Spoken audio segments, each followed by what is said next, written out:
just love that lead in that intro, that video. When Eddie asked us to come and talk about anxiety in here, we, and one of us more than another one, went through all the feelings of anxiety that we're going to talk about today. And so it's not like we just learned this in a book. We practice being anxious every day. And one of the blessings that Melinda and I both have is that we got our degrees from a Christian university. And so we was able to use God's Word in the study of psychology, which is the study of human behavior and human functioning. And our worldview is that you cannot separate psychology from God who wired us and built us. Some people kind of look at psychology almost as a religion, and it's not. It's the way God wired us and the study of that. And so, I said this is Harold and Melinda, but I didn't point out I'm Harold, and that is Melinda. So, in case anybody was confused. But, so the whole theme and the starting point of what we're going to talk about, I'm going to go to Psalms 139:13. And I like the message, and this is where David says, "Oh yes, you shaped me first inside, then out. You formed me in my mother's womb. I thank you. High God, you're breathtaking. Body and soul, I am marvelously made." And that is where we're starting from.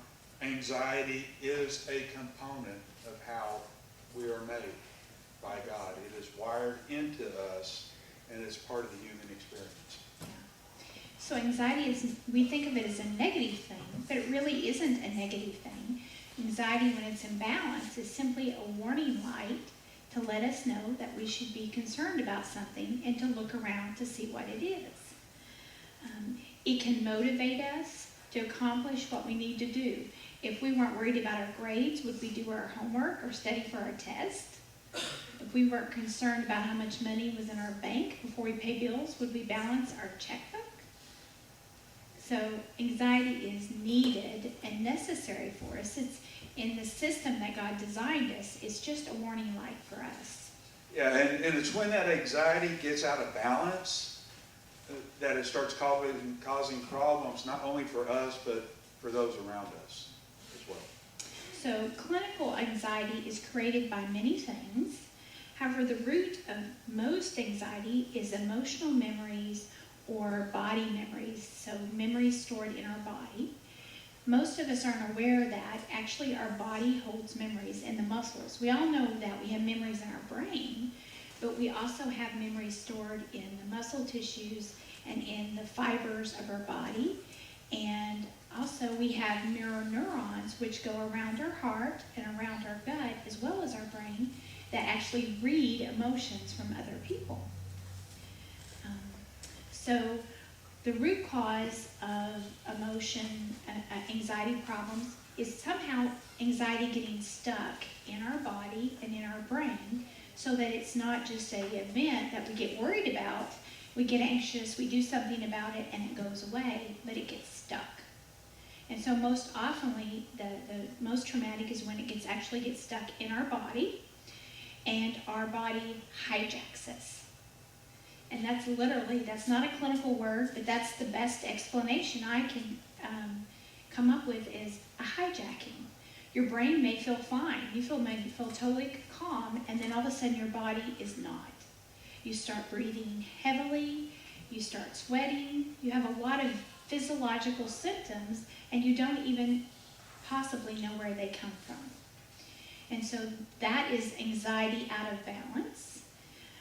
So when we get triggered in our body, we can be triggered from a subconscious, outside of our knowledge, or we can get triggered consciously. And so it's the subconsciously that bothers us the most because it feels freaky and we don't know where it comes from and what's causing it. So an example of a conscious one is if we've had a near-death drowning experience, we know when we go around a swimming pool or a lake or water, we might become anxious because we remember that, and it makes us a little fearful. So that's kind of normal anxiety, and we know what happens.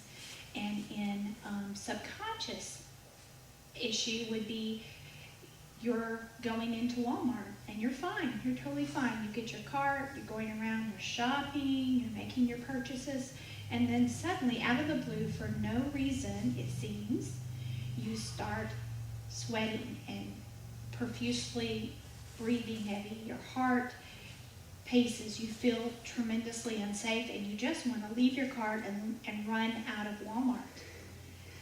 So generally, we think that that's just anxiety attacking us, but it's really, most of the time, for a reason we just aren't aware of because it's subconscious. So I'm going to give you an example of how we could have a subconscious memory trigger us. I work with a lot of women, and I work with a lot of people that have been abused in some way. And so one of the most common triggers, and just to clarify, a trigger is just simply something that triggers an event. Like a trigger for a gun shoots the gun, a trigger triggers that event in your body. Okay? So something triggers that woman, and she's looking around and she feels frightened in Walmart. Well, someone walked by, and maybe they had an Old Spice on, and sorry, Eddie, and were wearing a flannel shirt. So what if she had been abused by somebody who frequently wore flannel shirts and wore Old Spice? She's not even consciously aware of that. That's just somebody walking by. But the body notices that smell, the body notices that shirt, and triggers the memories of not being safe. So when you don't feel safe, then you start to have all these physiological responses, these fight, flight, freeze, or fold responses that our body is taught to do to keep us safe. So in our presentations and things, Melinda does the heartfelt talking, connecting, that type of stuff. I am a neuroscience geek. I don't understand half the words, but it's okay, because it's really cool seeing how God wired us. It makes me excited, and I really get over it. So I get to talk a little bit about the neuroscience of what she just explained. And the challenge comes to us from our thinking brain being unable to reason with our emotional brain that holds in these subcortical memories. And I'm going to show you what subcortical is here. So Melinda told me not to do this, but I'm going to do it because we're on stage and she won't hit me in public. She may hit me later on, but take your right hand, and I'm going to use my left so it's a mirror, and put your thumb in your palm, and then fold your fingers over it and turn it in and point it down. So that kind of sort of, you see the similarities between the picture behind me and this. Well, the fingernails on your two middle fingers are what's called the prefrontal cortex in this model. Okay? That is our thinking brain. Some people refer to our brain as having three parts. We have a reptilian part, a mammalian part, and we have a human part. Well, that prefrontal cortex is what separates us from all the other mammals out there. It is given to us by God in His image, and that is what controls our logical thought. That's what controls our reasoning and our ability to think and communicate. Okay, so where your thumb is, if you hold your hand up and put your thumb in there, that's our limbic system. And in our limbic system is our emotional brain. And see, our emotional brain doesn't learn by thought or reasoning. It doesn't learn by reading. It learns by life experience. And so that's what's so challenging when we have a life experience and we tell ourselves, well, that was in the past, this is now. Well, telling ourselves that was in the past, this is now, is our thinking brain, not our emotional brain. And so that little bitty green thing on the image to the right up there is about where your thumbnail is, and that's called the amygdala. And the amygdala controls are sometimes referred to as animal survival instinct. But it is what God wired us with to help us survive. And it consists of fighting, fleeing, folding, or freezing. And I got those out of order, but that's okay. It doesn't matter. It's those four: fight, flight, freeze, and fold. And that's what our amygdala controls. And so God wired our brain and built and designed our brain where our thinking brain is right next to and touching our emotional brain. And that's to kind of keep things in control. So a lot of anxiety comes from our emotional brain realizing something and our thinking brain trying to hold on and say, no, it's not true. It doesn't match. And that tension is anxiety. And then when anxiety wins out, our thinking brain goes offline and we're being controlled by our emotional brain. That, by the way, kicks our amygdala and says, dude, it's time for you to go to work. And when our amygdala gets turned on, then we start getting the fight, flight, freeze, fold, survival responses. And those responses are hardwired into our brain. It's not a choice. You're not deciding to be really anxious. It's what happens when your survival mechanism gets kicked online. And then when we get stuck in a state of that, so something happens, you get scared, you have all the anxiety symptoms, then it gets calm, you go back to normal, that's normal anxiety. When you get stuck in anxiety, you don't calm back down. You stay hypervigilant, you stay watching, you stay scanning for what's going to happen bad. I want to know what's going to happen, I've got to prepare for it. If I'm not prepared, I'm not going to be safe. So you constantly think what could happen bad. And when that happens, then we get really stuck in anxiety. And to me, the easiest definition for anxiety is fear that what we want to happen won't happen, and fear that what we don't want to happen will happen. I mean, that's just a basic definition of anxiety that I like, because that's where we get stuck. We're afraid of those things. See, when we get stuck, the Diagnostic and Statistical Manual of Mental Disorders, or what we call the DSM-5 in the psychology world, it lists 21 different types of anxiety disorders. And people that are stuck get this diagnosis. Now here's something that is huge. It's really, really important. If you're stuck and you have a disorder, that disorder is not your identity. Okay? Your identity is a beloved child of God, Yes. created wonderfully and uniquely in the image of the creator of the universe. That's your identity. Yes. Not the disorder, not what's causing you problems.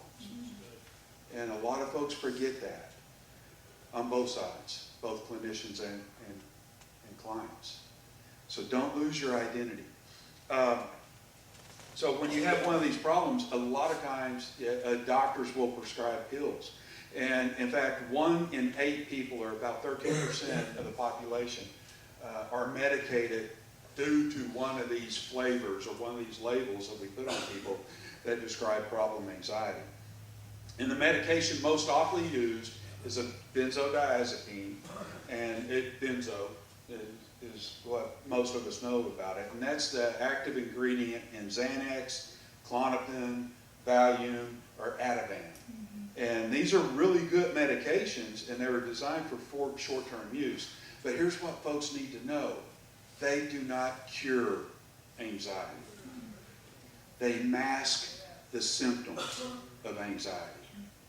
And so if you don't seek the cure, you don't find the problem that's creating the anxiety, if you're not careful, sometimes you can be on these. They were designed for 2 weeks. They originally designed them for a short-term crisis of up to 2 weeks. That was the max you were supposed to be on them. And a lot of times they're prescribed and used for much, much longer. Years. Years. I know people have been on them for decades. Yeah. And the problem is that these are highly addictive drugs.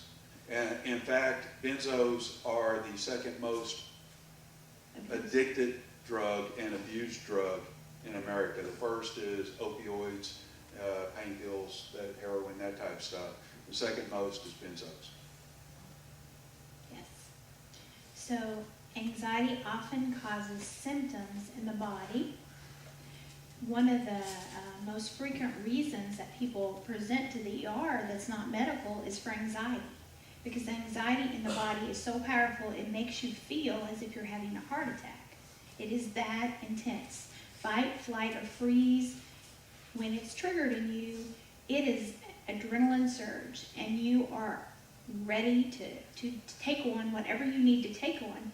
Unfortunately, if you have been subconsciously triggered, you don't know what you're supposed to be taking on. You're not getting this burst of energy to go run or to fight someone or to hide.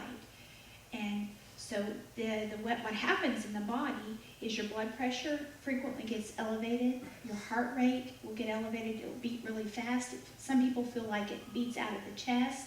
We get hot, we sweat, sometimes our palms will just drip. Our body is preparing to go into survival mode at that time. We will experience racing thoughts. And this is really difficult at time to go to bed when you're trying to go to sleep and your mind just will not shut up. You just keep having the same thoughts over and over and over again. Sometimes we do what is called ruminations, where we just ruminate over an event that happened, trying to figure out how we should have handled it or if someone is upset with us. And we'll get stuck in these loops. And that's when anxiety is not in balance. That's not when it's just a warning to give us what we should look to see what we should be concerned about, but it is out of balance. And so another time, in fact, Eddie, when we first got here and we were talking earlier, he said he told a story about he had a coach that says most people feel nerves or anxiety in one of the 3 P's, and that's peeing, puking, or pooping. And so I found out it's okay for me to say poop while I'm sitting here. So Eddie gave me permission to do that. But that is because we have this gut-brain connection. And they just really found out about that. And that's why I get so geeked out with science. We just really found out about that in the past 10 years or so. And we have this vagus nerve that runs down our body, and some dude named Stephen Porges came up with the Polybagel Theory, and it is connecting those two. Mm-hmm. And so that makes sense. Our fight, flight, and freeze gets kicked in, and it kicks down and affects our gut. Yeah, and when our gut is out of balance, it impacts our mood and many other things.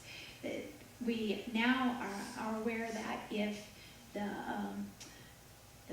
interconnection between the gut and the brain can cause us to actually have more increased risk of depression and worse depression. So our gut and our brain health is really important. So sometimes when our gut is like that, we have to just be aware that there's something going on.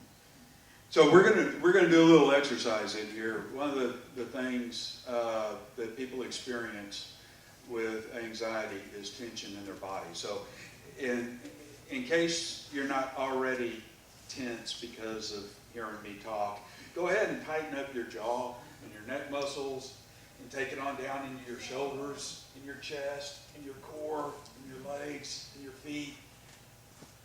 Now hold that for the rest of the day. That's what anxiety does to our body. And it's not uncommon for somebody that is experiencing severe anxiety to have periods at the end of the day, their mind's still running, but they are physically exhausted. And it's unfortunate that we don't even get the benefit of calling that exercise and getting the benefits of exercise off of that. Doctors call it hypertension and things like that, and it's not real healthy. No. And so one of the things that I frequently teach clients is about the importance of breath. Because when we get like that, when we get all tight and anxious, we'll tell ourselves to be, calm down. There's nothing to be upset about. We try to talk our body to slow down, our heart rate to slow down, our breathing, and just We can't do it. It doesn't work. But we can make our body slow down if we slow our breath. And this, despite it seeming so simple, is a very powerful thing. So I'm going to just introduce you to 4 square breathing, and it's really easy. All it is, and we're going to do it in a second, is taking in a breath with to 4 count, holding for 2, and then breathing out for 4. So, everyone ready? Okay, let's take a deep breath in. 1, 2, 3, 4. Pause. 1, 2, out. 1, 2, 3, 4. Okay, so when I teach people this, I always ask them, are they in the band or do they sing? Because my people who sing or play instruments, they have to do it for like 8. That's nothing to them. But then I ask if you're a smoker, because my smokers 2 or 3 may be the most they can do. So you have to start where you are, and then you can get bigger. But 4 square breathing helps calm down your body. So just for you to have this experience, we're going to do kind of 3 in a row. You guys patronize me, okay, and do it with me. Ready? Take a deep breath in. 1, 2, 3, 4. Pause. 1, 2, out. 1, 2, 3, 4. You're excellent at this, by the way. Okay, so you guys ready? Again, another deep breath in. 1, 2, 3, 4. Pause. 1, 2, out. 1, 2, 3, 4. Okay, one more time. You ready? Take a deep breath in. 1, 2, 3, 4. Pause. 1, 2, and out. 1, 2, 3, 4. And if you did that, I want you to just sit and notice, is there a difference in your body from when we started till now? So we talk about the fight, flight, freeze, or fold as a survival mechanism, and when that kicks in, it's anxiety and it changes our behavior. So just to kind of help you have awareness, the fight part of that is we get angry and we snap at other people. The flee part of that is that sometimes we avoid people or situations, we run away from it. The freeze is we lock up and we can't think, we can't make decisions, and that's because our thinking part of our brain is offline. And then the fold, what the fold looks like is when people just collapse and they turn into a big sobbing puddle that has lost all hope and it's given up. And so a lot of times people, Melinda told us a healthy coping skill of breathing. A lot of times people develop unhealthy coping skills. We are wired